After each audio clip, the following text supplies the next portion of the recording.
Guys, what is up? I'm George Mossey. It's the George Mossey Show. We're going to talk some 90 Day Fiance, Season 11, OG, Episode 6. We got everybody but Juan and Jessica, right? That's all we were missing. I think everybody was here but Juan and Jessica. And hey, Gigi. Hi, Pineapple. Hi, Diamond. I'm waiting on Cara to get in here so we can get into this episode. Hey, Deb. How are you? Raven is here. What's up, everybody? How was your weekend? My weekend was crazy, crazy, crazy, crazy. And this week is going to be even more crazy. I'll be traveling. Kara's here. Hey, Lori. Wait, where'd you go? Kara was here. No.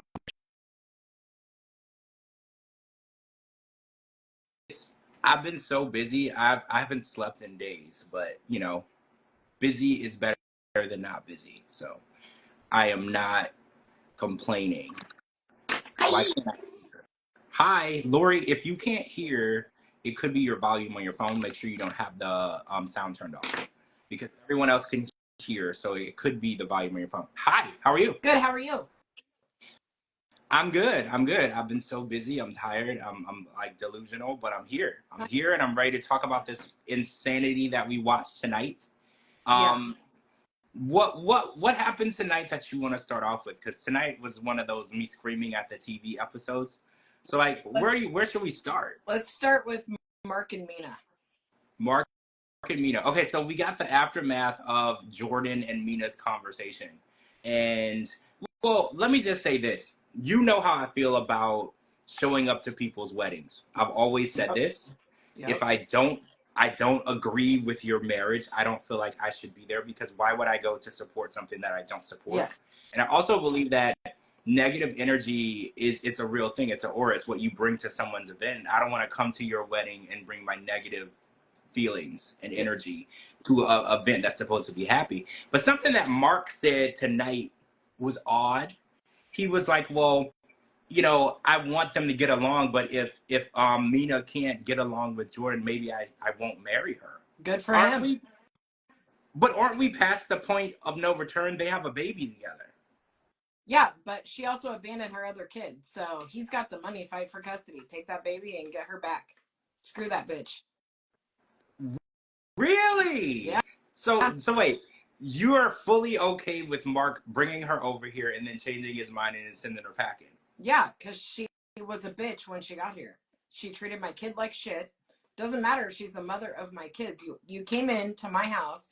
You disrespected my child that I already had long before you. But do you think that Jordan was a little bit out of line, though? No. I want to say yes.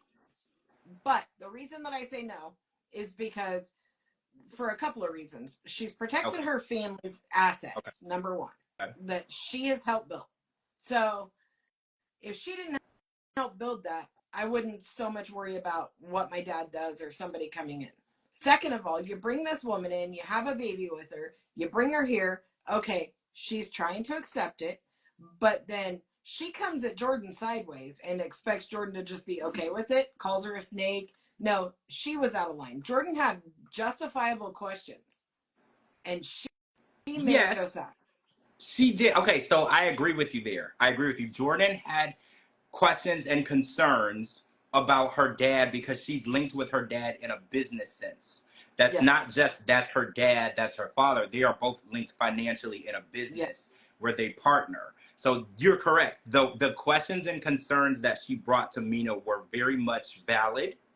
She did want to know, like, what are your intentions? But when it comes down to her saying, like, well, I don't want my dad to have any more kids. See, now that's out of line. That's not for her to say. That part's out of line. But as far as her saying, I think you're here for the money, I think that you shouldn't have more kids, that's her opinion. She can have her opinion. She can't say, I disagree with you. I disagree with you having more kids. I don't want you to have more kids. Those are all, that's all her opinion. She can't stop it, but she can voice that. If it was my dad, I'd be saying a lot more than that. Well, see, Okay, Steph says Jordan was out of line because that comment. See, my dad has started many new families. Mm-hmm. So it would be really stupid of me to be like, well, Dad, you can't go and have more kids. He's had family after family after family after family. That's kind of what asshole men do. When things don't work out, they just pack up and run away and start a new family. So it's like, with her saying like, well, what if I want to have kids? Then, you're ruining my plans. And it's like, her dad has the absolute right to marry a stripper that he met in London, right? Yes, You but might not one thing like I want it. to point out. Hold on. One thing I want to point out is your dad, by choice, left and started more families. Correct. Right? Correct. Okay. Yes. His wife died, which is Jordan's mom. Yeah, that's so, true. That's true. Moving on with somebody else is understandable. But you can't get mad at Jordan for having higher standards for her father when she was raised by her mother, saw the love that they had between the two. Then you bring in some nasty ass stripper that's a gold digging whore, and you expect her to just be okay with it. Plus, this stripper is like 7 seconds older than Jordan. So yeah. Well, that's debatable. I think she's much older than she's leading on. Oh, I agree. But still, you're right. The age. Wait, Deb says that's wrong to say to his wife, "I don't want him to have more kids." It's her dad. She's not married to him. So Deb thinks it's wrong to tell your dad how many kids he can have. Like, I think that everyone is entitled to their opinion. You can tell someone what you feel about a situation that they're in or a decision that they're making. But I don't know. Now that Maria has been born, I feel like we're past the point of no return. We can't just say, oh, you shouldn't be with her. It's too late. There's another human being that was brought into this world due to this situation. We can't just write her off as a gold digging stripper and tell her to go back to where she came from because there's a baby involved now. Right. But we can tell her to go get her other freaking kid and find a different American. I'm sorry. I have no respect for this woman. I think she is a total bitch. And I get why I get why Jordan has the questions she has. She does not have the right to tell him he can't have more kids or anything like that. Yeah. But she can voice her opinion on standards, and it is too late. There's already a baby involved. But because there's a baby involved doesn't mean he has to marry her and make her, the queen of the castle. This is not, you're right. This isn't the 1900s. Yes. This isn't where you get a girl pregnant and you got to marry her before she starts showing. You're right. This is not the 1900s. If you make, I don't want to say make a mistake because a baby is never a mistake. But if you make a judgment call that you want to go back on, you're right. You don't have to marry them and make her your queen of the castle and die married to that person. You can easily be a good father without marrying the mother. Like, we are way past that. Okay, so wait, Steph says Mark is a grown man, and FYI, Mina is not the first young woman he's been with. Yeah, after his wife passed, he did say that he was in a relationship with another young woman. So I think that Mark has a type, right? And I think that this is a pattern of behavior. And Jordan disagrees with him going after these younger, women. And when you want a younger woman, I think we've talked about this before, there's a set expectation, right? If you're the older man and you're with a younger woman, she's going to expect to be taken care of. She's going to expect to get money when she asks for it. She's going to have a set standard that, a woman your age wouldn't have. A woman his age would already be set to the point where she doesn't need anything from him. Right. If he was to date a woman his own age, like Jordan said, she would have her own home. She would have her career. She would have grandkids. Like, she would be more set in a lifestyle. And I think Jordan wants her dad to be a grandfather when she's ready to have kids. And I think she looks at it as, well, now that he's with this woman that's basically my age, I've lost a dad, and my future kids have lost a grandfather because he's not going to have time for that. He's going to be trying to keep her happy. But also, let's be real. Mark's not like an old man. He's, what, 54? He's not an 58. old man. I think 58. Hey, Kim. Bestie's here. Hi, Kim. Yeah, but it's not like we're making it sound like he's, 1 foot in the grave. The guy's in his 50s. No. So no. Him having a younger woman isn't an issue. Him having more kids isn't an issue. It's the fact that you have a business built, you lost your wife, you have grown children, and then you just bring some random girl in. Granted, you knocked her up, so you have responsibilities. But you bring her from another country, And right from the jump, she attacks your kid. Like, she's so mean. She started attacking Jordan when they were in the hot tub and Jordan wasn't even there. So she already came in with guns blazing. So, well, okay, that's true. She didn't give an open mind to the idea of adapting to his family. And then did you notice tonight, after she told Jordan she was a snake and told her to kiss off, she was like, I want to go back home to New Hampshire. I don't even want to talk to the rest see you of on your Pillow family. Talk, Kim. Yeah, Kim is on Pillow Talk tonight. Her and Jamal, make sure y'all tune in. My bestie is on TV again. So, but yeah, I think that she's definitely closed-minded to the idea of adapting to his family. But I think that that makes sense because his family is going to be the barrier between his money and her. Yep. Because Jordan is not going to let her divorce her dad and take everything. Yep. That is literally, I think what's really misconstrued here is Jordan is really looking out for him financially more than anything else, but it's coming across as she's controlling him. Because she said tonight, she's like, well, I want you to be happy, but like within the parameters that I set for you, you know, like with a woman your age, but I think her parameters are set that he doesn't get taken to the cleaners. Right.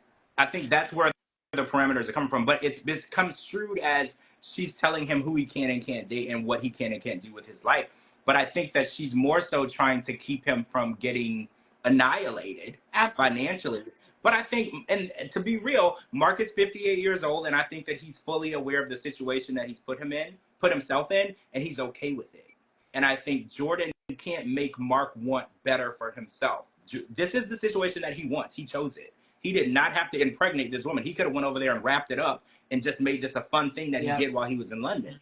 He made this decision on his own. And it's like, you can't make somebody want better or to protect themselves when they don't want to do it themselves. I think that Mark bit off more than he could chew by a long shot, as far as accidentally having a baby with this woman. That was like, you can tell he is not prepared to be let's be realistic though, Cara. Do you think that he accidentally had a baby with her, or do you think that she told him she was on birth control and she really wasn't? Because I think that I don't think he went over there and tried to impregnate this stripper from London. I think Mark might be naive, but Mark's not stupid. I think he went over there and she tricked him somehow, some trickery. And she, like, for instance, she's like, oh, I can't have more kids, or I'm on birth control. I have an IUD. I don't know what she told him, but I don't think that he would have went over there and impregnated a girl, you know, from London, you know, that far away on purpose. I think that when it happened, he didn't shy away from it, or he didn't tell her to end it. But I think that that wasn't his actual intention. And I think that's also why Jordan is probably mad. Yeah. Because she knows that her dad's intention wasn't to go knock up a stripper in London. Right. And I think Paris. My bad, not London. Sorry, London. Sorry, guys. I didn't mean to cheapen you guys like that. I just think, I don't know. I'm having such a hard time with this whole thing because, yes, he knocked her up, whether he meant to or she trapped him. You can clearly see he's still living in the then, where he thinks the only right thing to do is move her in, take care of the baby, raise the baby, blah, blah, blah. He doesn't have to marry her. Like, he does not have to marry her. To have her here, he does. But he could use that money and fight for custody. He could. Because it's already been shown what a good mom she is if she would leave her country and leave her 9-year-old kid behind. Yeah, this is true. I do worry that Maria's going to be the one that suffers in this situation. Because I think Mark, at his age, he's not really equipped to be a dad to a baby.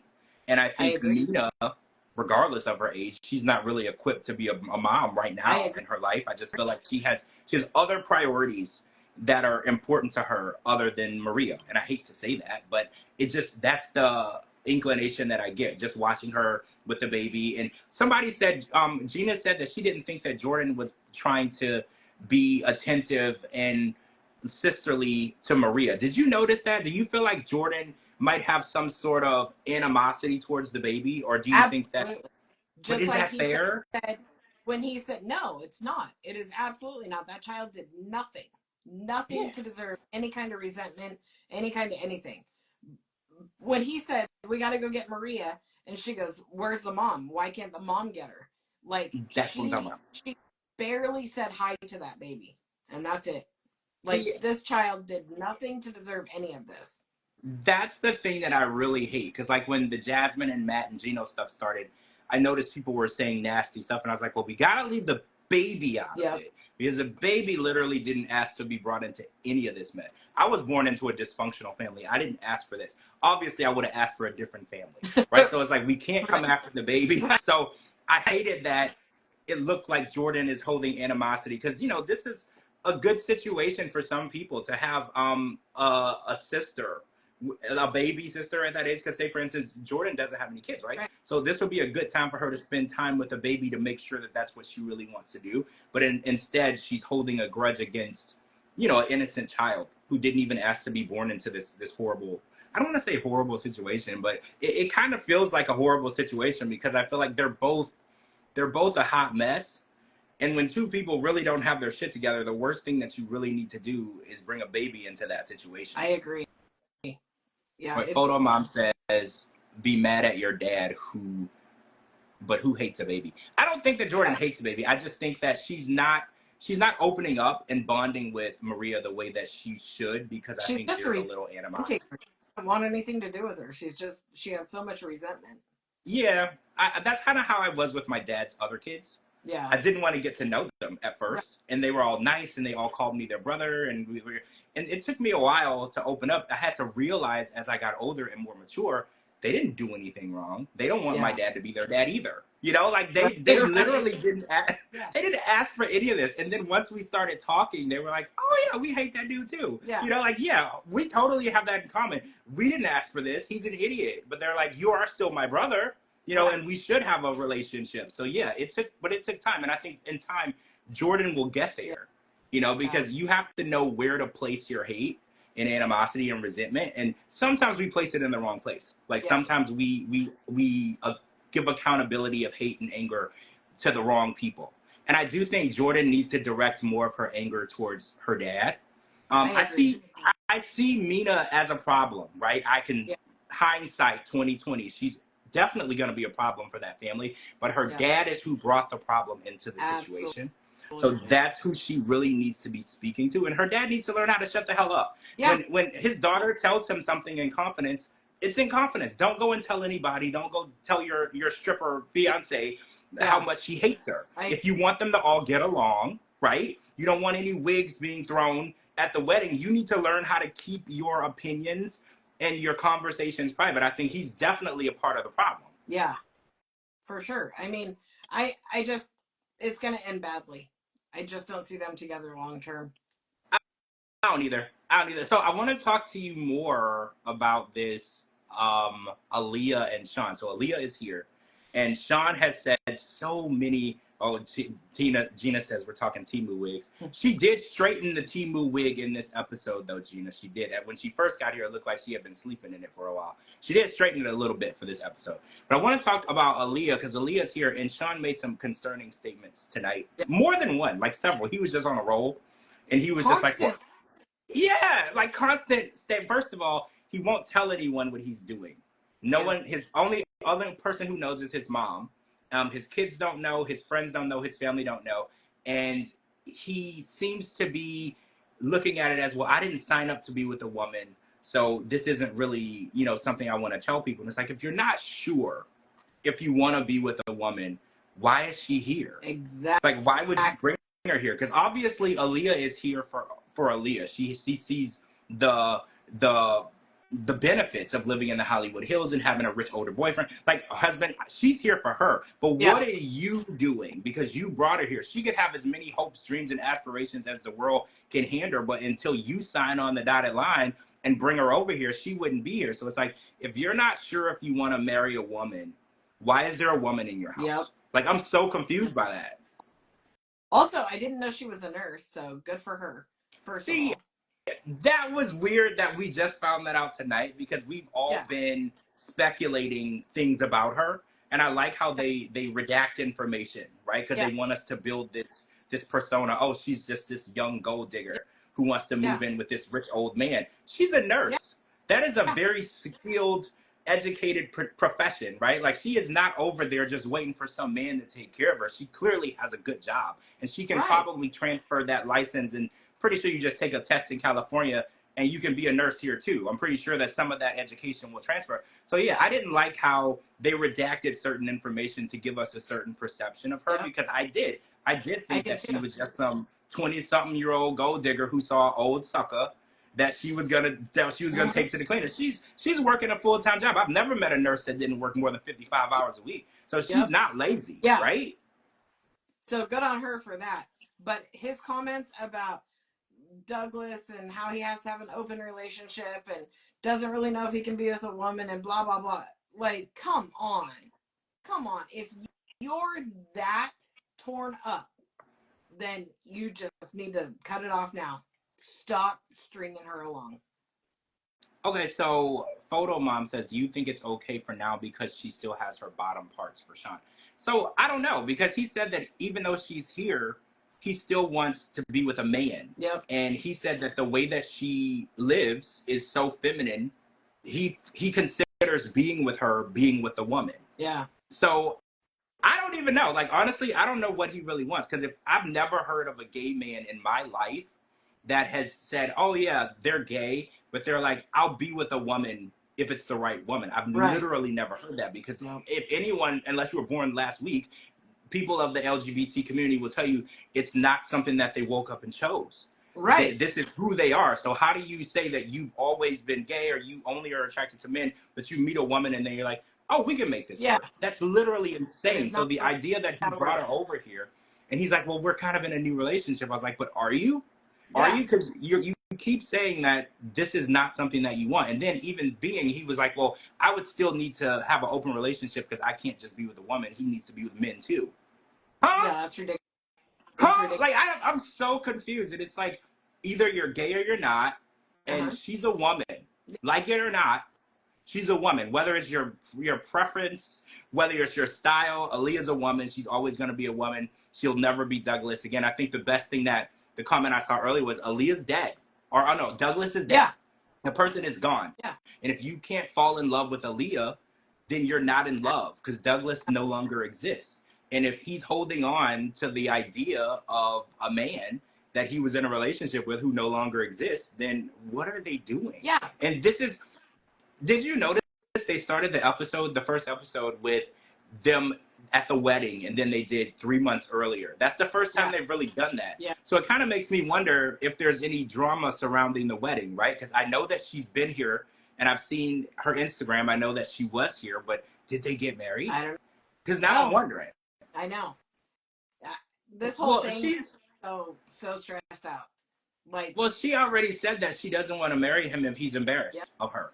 And it's like, I can't imagine what his family and his kids are going to do or say at this point. Because it's like, I'm sure they're tired of his shit by now, right? Like, he was married to a woman for 14 years. He had a few kids with this woman. Now he was dating men for decades. And now all of a sudden, out of the blue, because he ain't told nobody, he's about to marry a woman. Like, I'm pretty sure at this point, his kids and family are tired of his shit. They're like, figure out what you are and what you're doing. Right? And I can't even imagine, like, if 40 years younger than you. Like, it's one thing to spring it on him that you're bringing somebody from another country, but then you have to spring it on him that it's not a man, but it's also a transgender, but it's also under certain circumstances, but it's also. You have all these things to drop on them. Seems like you need to sit down and do it sooner than later. Yeah, or it's gonna be one of those "we're not coming to your wedding" situations. Or, and again, he's made a good life for himself, right? He has a house in the hills. He drove past Christina Aguilera's old house on the way home, so he's doing well. So I'm assuming his kids are expecting a nice, hefty inheritance after he leaves this world. So they're gonna go into Jordan mode. Yeah. And they're gonna be like, well, who is this 20-something-year-old woman who's trying to take away everything that we earned? You know, because one thing I hate about that, when you do end up doing really well, you kind of have a bounty on your head. Like, if you have family and kids, they love you and all, but they're kind of counting down from when you leave, so they can get all like. I really dislike that. That's why, you know, as I grew up and I realized my parents weren't going to leave me anything, I was kind of fine with that, because I don't want to fight for people's stuff, right? I don't want to be in those legal battles and going to court and spewing hateful words to my own family members over somebody's stuff. Absolutely. And I think that's what he's going to end up in. I mean, we don't know if they got married. If they got married, then his kids are going to be fighting Aaliyah tooth and nail. Or do you think Aaliyah's going to sign a prenup? Because, you know, they had that talk before. I think she'll end up signing the prenup just because she wants to be here. Well, I don't think she will. I do. Wait, Gina says it's not transferable. In the USA, you have to graduate with an accredited nursing. Oh, she got to start over. Yeah, but you can probably transfer credits. I would rather imagine some of her schooling credits would transfer. See, these are wacky laws because you remember way back in the day there was Omar and Avery, and Omar was a dentist. Oh my gosh, maybe in Jordan or maybe it was Israel, and he was a dentist, and I think it's Israel, and he moved here and he had to start over. Yep. He's a dentist, by the way, but he did it twice because they wouldn't let him practice dentistry here, even though he was a legitimate doctor in his home country. And that's really crazy to me because, you know, and Ariella used to say stuff like this. She's like, oh, well, the doctors in Ethiopia aren't as good as the doctors in the U.S. I disagree. Yep. I believe that there are amazing doctors all over the world. I don't care where you were born. I don't care what country you were from. I don't care what your background is. If you dedicate yourself to being that profession, it doesn't matter where you are. So when she kept saying that, like, oh, I can't have a baby here, these people aren't, I was like, that's first of all racist, but second of all, inaccurate. There are amazing doctors all over the world. I used to live in Ohio, and people used to fly from all over the world to go to the Cleveland Clinic. Yep. It was this huge hospital with this amazing network of doctors where people were doing experimental treatments. They were saving people's lives. They were doing transplants, things that you would think like, y'all doing that in Cleveland of all places, but people were traveling just for those doctors. I know. We've got some amazing doctors here. We've got Oregon OHSU here. Like it's a crazy good hospital. But also, if you go into any of the hospitals around here, probably less than 50% are just American men or women. A lot of them are from different countries. A lot of them. Oh yeah. And they are some of the best doctors in the world are from other countries. Yeah. Because as many times, you know, I've been to specialists when I had health issues. A lot of my specialists were from another country. Yep. And I went to American doctors who had to send me to them so they could figure out what was going on. So yeah, I just don't like that closed-minded thinking of, oh, if it doesn't happen in the US, it's not good. That's so stupid. Right? Yeah. Like, do you think that there's no good medical system anywhere else? You know, like that's a crazy thing to even think. Oh, so I want to talk about. Hang on, my next question is with Sean's open marriage. What is going on with everybody wanting to have an open relationship, an open marriage, a throuple? Like, this is like, I mean, I'm sure this has been going on for 100 years. It's just now getting out all over the place. Like, it is very much a thing everywhere you go. Yeah, you're right.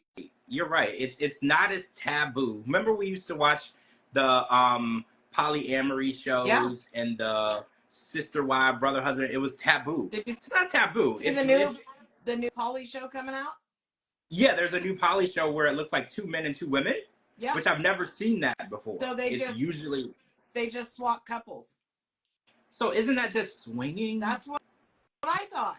Yeah, so again, I grew up in a Christian cult and I didn't even know what sex was for a long time. So like, I don't know what these people are out here doing, but it's really weird that people think that these relationships are the answer to their problems. It's like, if you can't make something work between 2 people, adding a third or fourth person is not going to make it easier.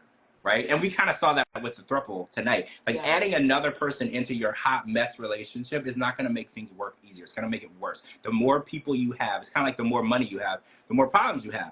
And, you know, more feelings and emotions that go into it. And the fact that Sean, well, so also tonight we found out that Aaliyah was also in an open relationship. So she was able to have sex with other people too. Did you know that? Because that kind of came as a surprise to me.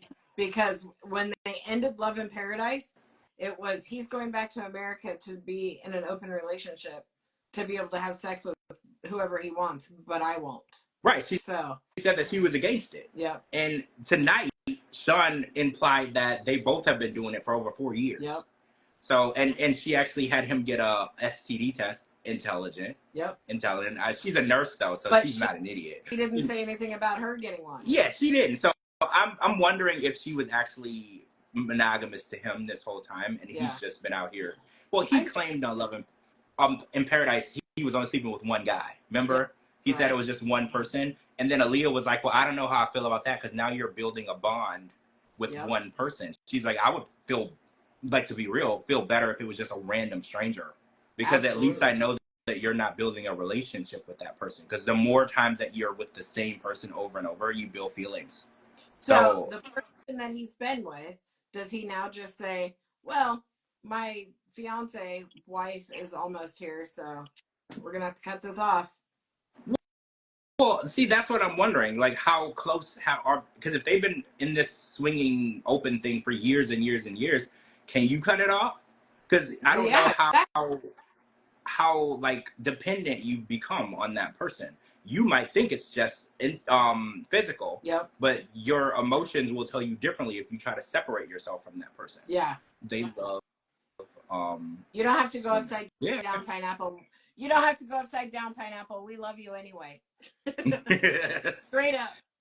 So since we're talking about open relationships, this throuple situation tonight, they came up with ground rules, which they should have did from the beginning. But basically, stupidest rules, though. Stupidest rules. I mean, they're not even rules. They were like, well, we should get, if two people are intimate, they should get permission from the third. So that makes me question, what is a throuple? Right. Because if y'all are all in a relationship, all three of you are dating each other. Because if, say for instance, you're in a relationship, two people, doesn't matter, male, female, female, female, whatever, you wouldn't get permission to have sex with each other. You would just both consent in the moment. So like, she was like, well, we need to get permission to make sure that everyone is okay with it. It's like, so you're not a throuple, right? That goes against what a throuple is. A throuple is all of you are in a relationship together and you can have sex either together or apart. But that's what a throuple would be. But then she also made the comment, you're joining a relationship of over 10 years. So like, okay, you can't bring this woman in to be part of the relationship and then make her feel like shit for joining because she's now the third wheel, the newbie, but then also be pissed off at her for not telling her family that she's dating both of you. Like, it's one or the other. You got to pick one or the other. It's weird to me because Amani made it clear that she was the one that pursued this throuple situation. So it's ironic to me that she's now upset about the mess that she made, because she's like, it made me feel left out, and you know, we already had a multitude of issues beforehand. And I was like, well, if y'all had a multitude of issues beforehand, you bringing in another woman was probably not going to solve it. She didn't say what the issues were, but Matt and Annie, or Annie, whatever you want to call her, Matt and the new girl are constantly macking down on each other's face. Even in the ITMs, he's got his arm around her. Like, you don't see that with the girls. Do you remember on Seeking Sister Wife, there was a couple, there was a family, I want to say they were the Davises. It was the guy, he didn't work. And 4 wives, 1 husband. There was one girl that he was always hanging on to. He had 3 wives, but there was one girl he was always kissing on, loving on, hugging on, laying on. That's what I get from Matt and Annie. It seems like Annie and Matt are way into each other, and then Amani is just there. So I don't want to sympathize with her because this is probably her fault, but it does appear from the outside looking in, like I don't know them, that Matt likes Annie more than he likes his wife. It does appear that way. Absolutely. She's just a manager. Yeah, it just seems that way, right? Like she arranged this situation and then they left her out. She's Gina, the third wheel in her own marriage. Yeah. So imagine you're married to someone for all these years, over a decade, and then all of a sudden you bring someone else in and now they're in a relationship and you're just the person who won't go away. Like I can understand. Yeah, it's like I want to say she's stupid for what she's wearing because she did it. But I can, from the outside looking in, that would make me feel like shit too. Right? Like that would. But it's also something I would never do. But I would also go on a show I would never go on a show, how to make money on reality TV, and then go on a reality TV show and make myself look even stupider. This is true. This is true. I mean, putting it on TV is her own fault too. And leaving her kids at home for weeks and weeks to go to try to make it work with a Tijuana stripper, you know. And again, somebody came at me last week and they were like, you need to stop saying that she was a stripper like it's a bad thing. I don't mean it that way. So if it sounds that way, I didn't mean it that way. But I think it's weird that people will risk it all to try to get someone with that type of job to become a married person and live a normal life. Because, you know, in order to live that type of lifestyle and work that job, you have to be very open and free. And you're probably not going to be monogamous or even live in any close idea of monogamy. So no, I'm not saying that she's any lower than anyone else because she's a stripper. I could care less. I just think it's weird that a married couple with children wants to pick someone who lives such a different lifestyle from them to make them into a normal 9-to-5 wife. That's just not who she is. Absolutely. You can't just allegedly. Oh yeah, so Gina, allegedly an au pair went on to Reddit and said that she lived with them for quite some time, and she said that they fight, they're nasty, they're mean, and she had nothing but worse living conditions. Yeah. I think what really bothered me the most about what this au pair said was that Amani referred to her allegedly as a slave to her kids. In front of the children. Yep. That really bothered me because I Googled the au pair situation. So it's like a foreign exchange program where someone comes to the U.S.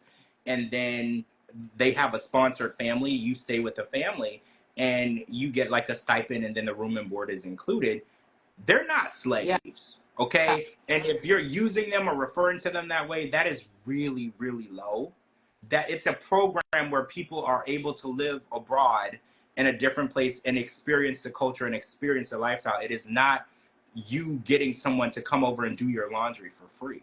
So if she was referring to her that way, that's really vile. That's a really vile thing to do to a human being. And then to say it in front of your kids. Raise your children to make you're telling your children that it's okay to say that shit. Yeah. And you know, that whole thing, it doesn't seem too far-fetched for me because the way that she described Matt, and she was like, oh, she's in charge. She tells him what to do. She yells at him. And I was like, I can kind of see that. It looks like Matt has been yelled at and belittled because when she was mad at him today, he kind of just sat back and let her scream at him. He didn't want to talk. He didn't want to engage. That's what somebody does when they're used to being, you know, verbally abused, right? They just kind of shut down. They don't engage in the fight because they know the quicker that it's over, the quicker they can move on. You know, because usually men, they'll go back and forth with you, right? Like if they think they're right, they'll go back and forth with you until they wake up and realize that women are born right and they're gonna if you want to win, right? If you want to win, you're gonna shut up. But they don't know that always from the beginning. But the way that he didn't even want to engage, he's like, you know that, right? You know he just sat there like, let her scream at me until she gets it out of her system so we can move on. Photo, I'm like a scolded puppy. Exactly. He just sat there like, eventually they'll love me again. I'll just let them hate me until they don't. And I felt like that's the way he reacted. I agree. It was just ridiculous. Oh, so Juan and Jessica weren't on this week. I didn't realize. Bad days. I know. I wanted to see them on. I didn't realize till it was over. But I want to talk about Greg, our favorite Greg. We didn't get Lucille, who's become one of my favorites. She's like Debbie. She's like my favorite enabler. Like Dr. Now would say, she's like my favorite enabler this season. I mean, I don't know if I'd go as far as to say she's my favorite anything. But she's a really good enabler, right? She's enabled her son to be almost 40 and have absolutely no hopes and dreams at all. And today, I wondered how his friends and family reacted because it seemed like his mother didn't see the issue. But we met John and John, and they're all on the same page as us. They were like, you brought this woman over here. You're talking about having kids, and you don't have a job. They were like, at what point are you going to grow up? And because I was wondering, well, and it's funny because these were his closest friends. Because you know, usually, depending on who your friends are, some of your friends will buy into your delusion, right? And those are the friends that I don't particularly like. I like my friends to call me and tell me how stupid I am, because that in turn is going to help me make better decisions. If you're just telling me yes, yes, yes, it's not going to help. Look what happened to Michael Jackson. Everybody told him yes, yes, yes. He's gone. Somebody got to tell you no. Somebody has to say that's a horrible idea and you should be smacked.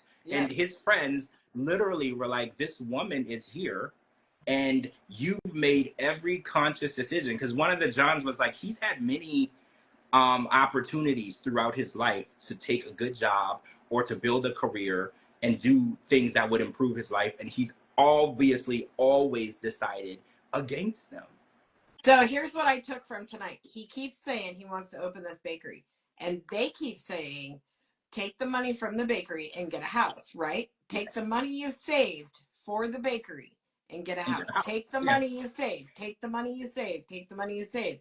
And almost every single time he's like, I don't think they realize how much it costs to travel abroad and the food and the hotels and the flight and blah, blah, blah. So essentially what he's saying is he doesn't have shit saved. He's already spent it. Oh, there's no way that he has any money saved. That's what I think is crazy, because I think that he's been telling people that, because, you know, when you're living with your mom and your friends are all on their own, they're all going to have questions, right? So I bet you any money, his friends were like, how long are you going to live with your mom? He's like, oh, I'm saving up to start my bakery. You know, this is something that I've wanted to do my whole life. I think he's been feeding people information that's false. And apparently shit's about to hit the fan, because Joan is too educated and smart and pretty to sit around and wait for him to do nothing for a long time. The second that she gets a green card in her hand, I hope she hits the ground running, and she doesn't need him. And I think the fact that he keeps giving false hope, because she's like, when do you think we would move out of your mom's house? He's like, oh, I'm thinking like a year, 2 years. And she's like, that's too long. And now we find out soon that there's a dowry, right? Like, we hadn't discussed this dowry until now, but 15 cows is part of the dowry. Not the whole dowry, just 15. But how many didn't David have to buy Annie like 15 baht or something? Remember? Or the water buffaloes, right? And he made payment arrangements with her family and everything. Yeah, the dowry was a lot. And what I'm trying to understand is, how did he think he was going to pay the dowry? Because first, he has to pay it by the time they get married. That's how it works. You can't have the woman's hand in marriage. David is one of the only people that was able to, oh wait, I think one other person did it too, that was able to negotiate a dowry after the wedding. Who was it? I think somebody recently wasn't did that it too. Keeney and Keeney. He was able to negotiate to where he could do it beforehand. But the actual, and you know what? Niles. Niles was able to take out loans and work on getting that as well. But 15 cows out, guys. I'm not going to pretend to be educated on how much a cow costs, but I'm going to go ahead and say that they're probably not cheap, right? I'm assuming that. And also, I'm going to get a house cow since I didn't get to do that episode. Oh, did you see the episode? And apparently, you have no idea. That's the full size. Did you know that there were? How bad I want a miniature Highland. It's an. Why did I not know that they existed? I didn't even know that they existed. Really? Yeah, I didn't know. Oh my gosh. That there was a miniature, because that was the full size. Because my first thought was, what do you do when it gets too big? But that was the full size. Yeah, they're so cute. They are cute. But that's I would fear the smell of my yard. That would be my one fear. Wanting goats. I didn't really joke. I wanted goats forever. And my husband and my daughter kept telling me, no, you don't need goats. You don't need goats. I nagged them so long that I got 2 goats for Mother's Day 2 years ago. So. Oh, so you have 2? Yeah. They're fainting goats. Really? I want to see pictures. Have you sent me pictures? I've seen the dogs. They're all over TikTok fainting. I'll have to go look. Yeah. I have to go look. You know, me and TikTok have a really weird relationship. I'm never on there. I will send you pictures. They're very precious. They're named Bo and Luke Duke. Yes, we had to educate George last week. Yeah, y'all had to teach me. I knew about mini horses, Gina. I didn't know about mini cows. I definitely knew about the mini horses. Of going on TikTok and looking up mini animals, you have to go on there and look up Peanut, the miniature house horse. I will. Oh, there's like a famous one? Yeah. Aww. His name is Peanut. He's the And it best. lives in a And house? I will have one. You I don't know. wait. You wait. I have to have like cleanliness in my house. So I don't know if I can have it like in My house is very clean, but I But would does like it them. smell like animal? Because sometimes they Nope. smell like animal. Nope. Really? Oh, okay. You would never walk into my house and even know that I have animals if you didn't see them. That is one of my biggest pet peeves. Oh, stop. These comments. Stop. But we didn't get Lucille tonight. I was disappointed. Oh, we found out. So we did some digging last week, and we found out Lucille is 68 years old. Because I was wondering, because my theory, I think that Greg is like waiting for her to expire so we can get the house. Yeah. Hopefully that's not true, but I think that's what he's doing. Yeah. But she's pretty young though. 68's not that old. My mom. But if he can, when she died. really? Yeah. See, that's not old at all. That's very young. I know. But like you said, we don't know what's going on, and we know that she's still mowing the lawn at 68. My mom, in fact, was not mowing the lawn. Mine wouldn't. I don't think my mom has mown the lawn in her life because she had. My mom wasn't doing much, but yeah, 68. So. Well, that's my theory, though. I think that he I agree. doesn't really have a plan because, well, we looked up the house that he lives in, and it's worth over $500,000. Yeah. So I think his plan is wait it out. Yeah. That's just what I think. Because every time he says he has a plan, it doesn't actually, he sets a timeline to nothing. Because I was like, well, you can't open a bakery unless you have the money. And first of all, you can't open a bakery because you are dirty and nasty, and the way that you don't he even cooks. have a food handler's card, obviously. Yes, that was my first thing, because I was like, you don't handle food properly. So like Russian roulette is not a game that I want to play, but I feel like that's exactly what you would be playing if you were eating at his bakery. You're playing Russian roulette because you don't know when you're gonna get poisoned or how, but it's gonna happen. Yeah. Right? Because he literally was sweating. He was wiping his sweat, then touching the bread. And I was like, see, this is crazy for me. But I'm a germaphobe, right? The very first episode, he was kneading the bread, and it like splashed up on his forehead, and he took it from his forehead and put it back in. And back in there. Delivered bread in a Walmart tub. Didn't wrap it. No. So when he got to the woman's house, he grabbed the bread with his hand and handed her the bread. So it touched his hand and her hand. And I was like, why are you doing this? I was like, if your dream in the whole world is to run a bakery, take a class, right? Or find a local bakery and ask if you can shadow the owner or the manager, just so you can get an idea of how to do it. Like, if you have a dream, put something into it. I make crazy cakes. You know that. If that man even came into my personal kitchen and said, can I just follow you around? I would be like, absolutely not. My kitchen is clean. Well, maybe you could have him put on like one of those hazmat suits, and he could stand outside and watch through the window. Yeah, stand outside in the hazmat suit through the window, and then he can watch. Because I ain't trying to be mean, but if that's his life goal, he needs to reassess. Yes. Because even if he was to open a bakery, the health department would close it so fast. So fast. The way that he cooks, and it's not just the bread. I've seen him cooking on the show other stuff too. Yep. It's unsafe. Yes.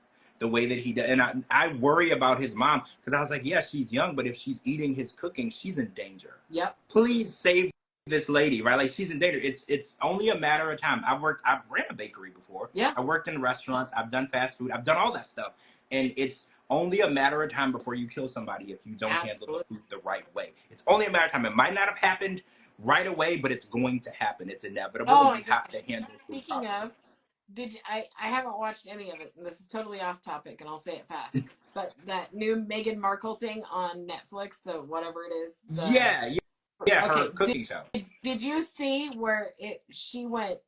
There's so much shit all over the internet about it, because she opened her refrigerator and there was all this chicken laid out on the top rack, not shelf, rack, with all the shit dripping to the stuff below. What? It on TV. Yeah, now I feel like I need to watch it just so I can pick it apart. I need to watch that too, because that's like the cross-contamination is like a whole chapter in food safety. Like that is that's a silent killer too. Like Yeah. storing raw meat above fully cooked food, you're literally just murdering people. That's all you're doing. Like, Chicken, too. It's chicken of all things. yeah, that's like the worst, like raw contamination that you could give to Yes. someone. Isn't I that haven't watched the show at all, but I kind of feel like if that was something that was on there, there's a lot that I could pick apart. Well, let's be realistic. Is Meghan Markle someone that we should be taking cooking classes from? No, not at all. I can't She's a remember the princess. name of the show.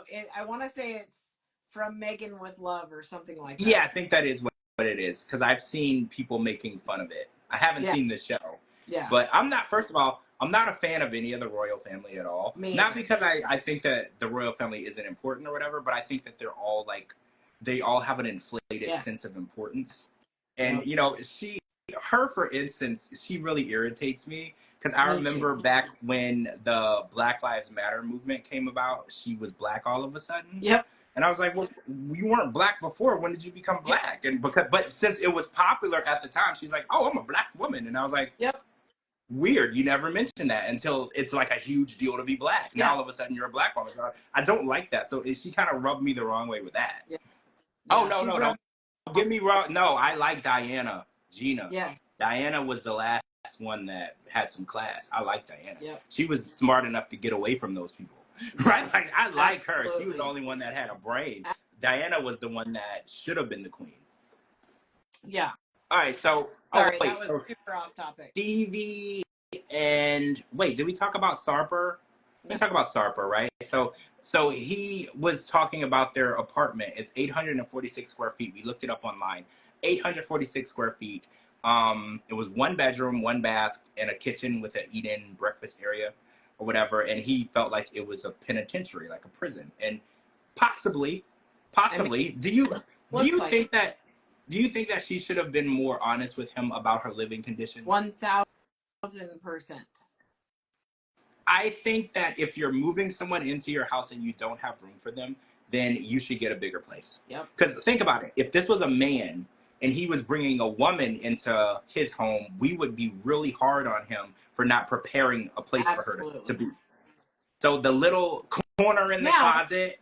Flip that around, because we were hard on Sarper when she got over there and he had that nasty ass bed with the nasty bed frame. We were. And his stupid little shelf of bottles. She hated all of that and she came in and picked it apart. But she expects him to come in and suck her toes because, you know, she's the greatest. Yeah. I don't like that. I don't like how we're harder on men. Because we're mad at Greg because Greg didn't prepare for Joan. But it's like when a woman does it, we're like, oh, you know, she's doing the best she can. No, I think it should be fair on both ends because she did. She went over there and demanded he threw away half the stuff in his apartment. Yeah. Right? She demanded a new bed. She demanded he got rid of the bottles. Like, she literally basically wanted to tear the place down and rebuild it. So the fact that she brought him over here and was like, well, you just need to deal with it because this is how I live, that's not an equal standard. And I think the standard eat here, you can't be in the room when I have clients. Like, there's all these rules. Like, you can't cook your food here. No. No. That's basically saying rent a building and run your freaking business out of whatever storage unit you rent or whatever. But you can't do it out of your damn kitchen. No. Also, who are the people going to her? Who are I don't know that are actually like, can I come to your kitchen so you can wax my coochie? She posted that she was doing $350 facials. Yeah. So that's my next question. Who's paying top dollar to go to someone's apartment in a kitchen? I called it the other week. I was like, this the same as like a back alley BBL? But people said, no, it's not the same because those people weren't even licensed. She is licensed as an esthetician. Yeah. So they were like, no, it's not the same. But when it comes to the location that you're getting things done, I do think, well, no, people are saying something about zoning. So we pressed her and she posted that it is zoned as a commercial and residence. So she has permits to do commercial out of it, but whether or not it's kosher and you should be getting stuff done there, that's up to you, right? But it's an apartment. Well, yeah, it's not a business. It doesn't have, because, you know, I've been places where it's built as a building, like an office building, and then upstairs it'll be built like an apartment. but it's commercially built. It looks like a business. I've been places like that. This is just a townhouse that she converted into a doctor's office, basically. I Which call bullshit on her zoning bullshit. Nothing well, about anything that she's doing is well, legal. we checked the reviews on her business, and there's nothing under 5 stars for the past like 5 years. And that's bullshit, because even if you have the best service in the world, you could be Disney World, you could be doesn't matter what business you're running, you will not please everybody. Absolutely. You will find one person will find something that they don't like about what you're doing. So when I saw that she had hundreds and hundreds of reviews and every single one was 5 star, I was like, something is fishy about this, because I don't care if you were the best at what you do in the whole freaking world. There are people who think Dr. Now is a genius and he's helped hundreds of thousands of people, and there are people who think he's the worst doctor in the world because he couldn't help them. So when I read, I was like, something's shady about this. I don't know what it is yet, but the fact that no one has said nothing negative about her, that's shady. Absolutely. And to all her friends and her friends. Yeah, friends. and her. She's probably creating emails and doing it and deleting the comments, and it's like, that's a shady thing. And if I can't find one negative review, that actually is more of a red flag than a 1-star review. I agree. Because at least I can see, like, say for instance, there's 21 star, but there's 300 5-star. I'm still gonna feel like you're doing a good job, because at the end of the day, you can't please everybody. There are people who absolutely hate things or places that I go, and I've never had a negative experience. They could tell you story after story after story. I've never had one, so I know it exists. So when you go on a business and you look it up and they're like, oh, the best service I've ever had for years and years and years, somebody lying. Yeah.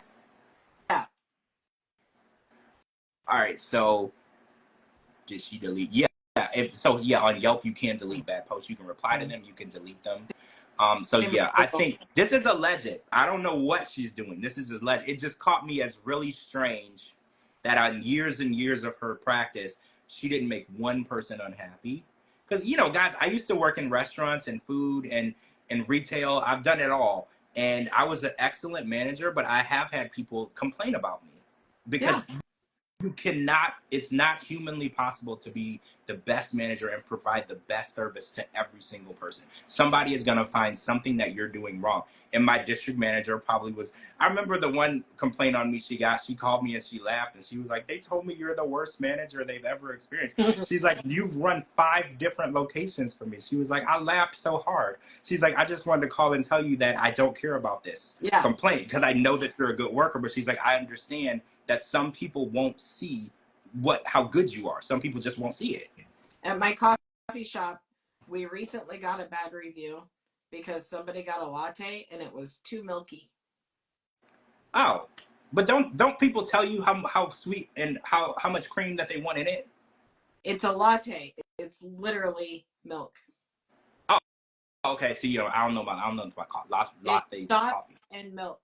Just like when Stevie was ordering her white chocolate latte tonight, I was coming out of my skin because there's no such thing as a white chocolate latte. It's a white chocolate mocha. Oh, Oh yeah, I heard them correct her. Yeah, but see, I'm bad if there's chocolate in it, it's a mocha. Whether it's white chocolate or dark chocolate or milk chocolate, it's a mocha. And people do that all the time. But anyway, this lady writes a 1-star review because her latte was too milky. Did you reply to it? I would just reply to it with the ingredients of a latte. I wouldn't even give her the satisfaction of clapping back. I would just list each ingredient of it so she sees how stupid that sounds. Espresso and milk.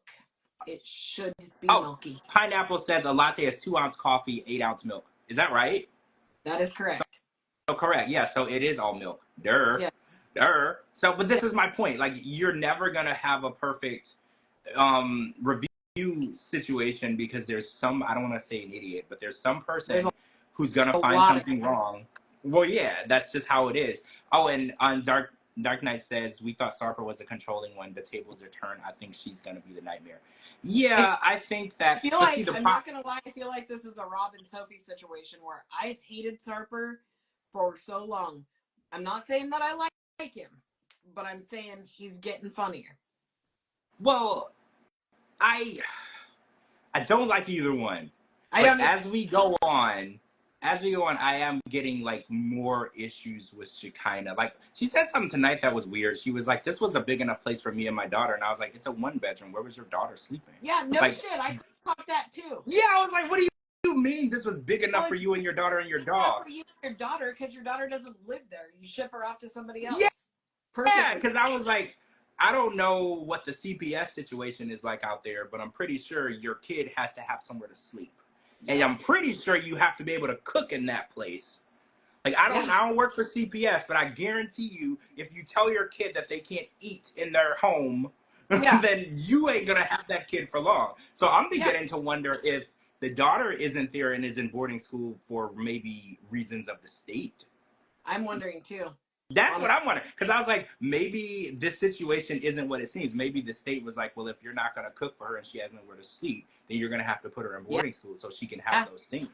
Right? Like maybe this was an agreement. I agree. That she made with the state. Because I was like, what do you mean this was big enough for you and your daughter? This isn't big enough for you and your dog. Yeah. And that I did agree with Sarper. I was like, Sarper, you don't have, there's nowhere for you to be. You can't eat there. You can barely sleep there. You share a bed. You have to share a bathroom. First of all, I don't share bathrooms with nobody. Me too. Period. Me so too. I was like, I don't even like him, but that's sick and disgusting that he has to share a bathroom. First of all, when you share a bathroom with a woman, she has so much like product. Yeah. So there's nowhere for you to put anything, and there's usually products, and there's makeup and hair care, and it's just you can't really share that space. Yes. So the fact, the sad puppy Sarper tonight, there was a lot of sad puppy Sarper. He was just like, she was like, yeah, I'm gonna give you like a back scratcher, and this is gonna make you feel at home. I was like, this man would like a bedroom and a closet. That would make him happy. He doesn't want a back scratcher, Shekinah. He would like a bedroom and a closet. Right? Yeah. And a kitchen he can cook in. Like, what do you mean this is going to make him feel at home? He was right. That's a penitentiary and he's an inmate. There's nowhere for him to go. He's sharing, just like in jail, he's sharing a bathroom. That is not okay. And I am not a fan of either one, but I do feel like he got duped. He got duped. I agree. I agree completely. Yeah, Gina, dogs too. Yeah, there's the dog as well. And I'm like, because she's like, oh, well, it has to be sanitary. I was like, well, first of all, if it's a business and it has to be sanitary, you can't have a dog. Period. Like you can't. So you're not in. So, victory facts about her working out of that place. I know. You might be onto something. I think as we go on, we're gonna learn things about her, and we're gonna learn that she's the issue, and Sarper is actually not the man whore that we've been making him out to be. I mean, he is a man whore. Yeah. But maybe he isn't as bad as we made him out to be. Because we were like, oh, he won't get rid of those wine bottles, and he's making her feel insecure, and I was like, I'm not a fan. He's still a piece of shit, and he still pulled her hair, and he still disgusts me, and he's still a control freak, and I still can't stand him. But he does say some funny things. He does. He does. You're right. You know what? I still am mad about that phone and hair thing. Oh, I'm unforgiving of that. I'm unforgiving. But he's funny, and I do like the way he looks when she's wrong. Or wait, when she's wrong. But he's scared to say she's wrong, and he just looks at her like he knows not to speak out because she'll snap. But he's looking at her and he's like, "You're 100% wrong, and this is not okay." But he doesn't say anything. He's trained really well. Yeah. For a man whore, he's trained really well to stay out of fights. He does a good job. Yeah. I don't know. Well, I'm not saying Pineapple he's growing up. I'm saying I will allow him to make me laugh once in a while, but that's it. He's like a infected rash. Yeah. There's not the right cream to get rid of it, but you can make it itch a little less. Yes. That's kind of, you don't want it there, right? You don't want it there at all, but they haven't created the right cream to cure it, but you can use a cream that'll make it itch a little less. That's kind of how I look at it. That is the best analogy ever. I don't like them, but there's worse things that could be growing on you. Right? Yeah. There's much worse things. So I think at this point, Shekinah is taking on the Sophie role. So, all right. So tomorrow is the finale of. Oh, we didn't talk about Marty and Stevie, but nothing really happened. They were just talking about how he wanted to stay in the U.S. if they broke up, but now he doesn't.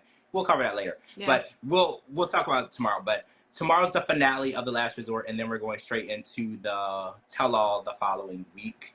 So tomorrow, snooze fest. We kind of already know what's going to happen. This is the recommitment ceremony, but Benny and Ari aren't going to be there. Josh and Natalie won't be there. It's going to be a waste of the time. So if you don't want to watch it, that's fine. We'll watch it and we'll tell you what happened. Yeah. But the real drama starts a week from tomorrow when the tell-all comes in. Within the first 5 minutes, I hear that Rob calls Jasmine a slut and a whore. And she throws a shoe at him. So just to give you an idea of the drama we're walking into, right when it starts, literally as they're coming on stage, instead of saying hi, he calls her a whore. So it's gonna be a fun episode. And again, I don't believe in calling people's moms whores, but if the shoe fits, you should probably wear it. Yeah. Right? Lace that bitch up, Cinderella. Lace it up. It's yours. You're the only one that it'll fit. It's yours. That's right. All right, so also, we're gonna wrap. Don't forget to watch Pillow Talk with Kim tonight. Yeah, it's on right now. Watch my bestie on Pillow Talk. Her and Jamal are on, and we'll be back tomorrow. We're going to talk the last resort finale before we get into the real drama that we really care about. Make sure you're following Kara. I'm going to tag her in this video. Make sure you're following me on all social media platforms at George Mossey, georgemossey.com. Anywhere you get your podcast and music, type in The George Mossey Show. Thanks for staying up with us, and we'll talk to you really soon. Bye. Bye.